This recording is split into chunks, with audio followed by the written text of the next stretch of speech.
Hello guys. So, welcome again to my YouTube channel. So yun guys, bago natin simulan yung tutorial, make sure nakasubscribe ka, click the notification para updated sa mga tutorial natin. Guys, siyempre guys, magandang umaga, magandang tanghali, madahapon, madagabi, kung anong oras mo ito napapanood itong video to. Meron po sa inyo guys na i-share po na about po sa mga naka-smart Toin Texan kung paano ba mag-register po ng pang-internet tsaka po yung pantawag guys. Ang gagamitin po natin guys, ito pong dial phone kung saan po tayo guys na tumatawag sa Android phone po natin or tablet, iPhone, iPad. Sa akin po guys ito po yung pangalan, ito pong phone. Yan po yung pangalan po guys ng pandial po sa akin ng number. Then, meron din po dito sa home screen, dito sa shortcut. Click po natin yan. Kasi hindi po halos lahat guys, marunong pong mag-register po guys ng naka-regular guys. Katulad sa akin guys, marami po sa akin na nagpapaload po. Minsan nagka-amray po ako, naloload ko po ng regular. Anong nangyari po, nagtataka po sila, bakit di daw po sila na makatawag or makapag-internet. Kasi nga po, hindi po na-register po yung na-load ko guys. Then, nagtatanong po sila kung paano ba mag-register guys. Kaya tinuturo ko po ito para po sa mga hindi pa po marunong po na mag-register sa dial phone. Sa akin po naka TNT po na SIM guys. Type po natin dito.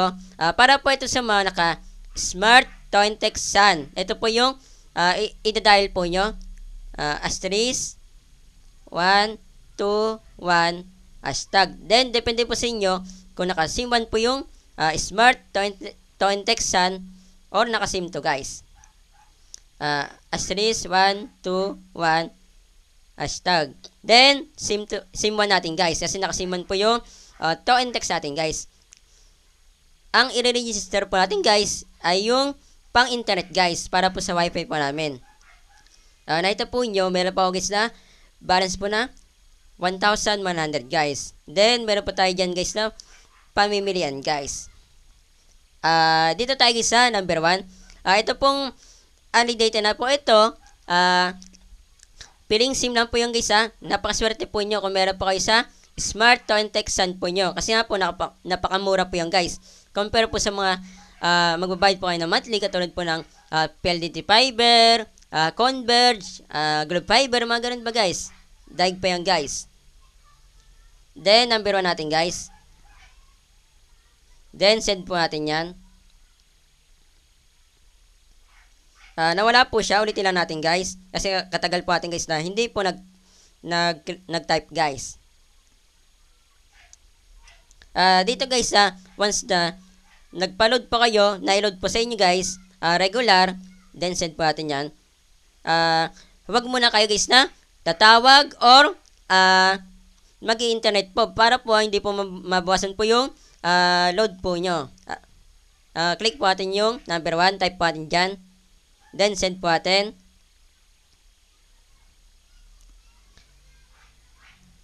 Then dito lang tayo guys sa 60 days kasi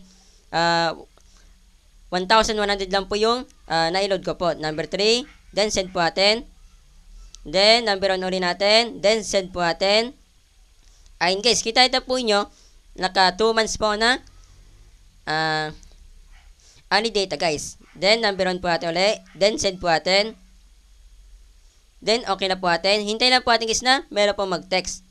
Tignan natin yan. Okay na po siya guys.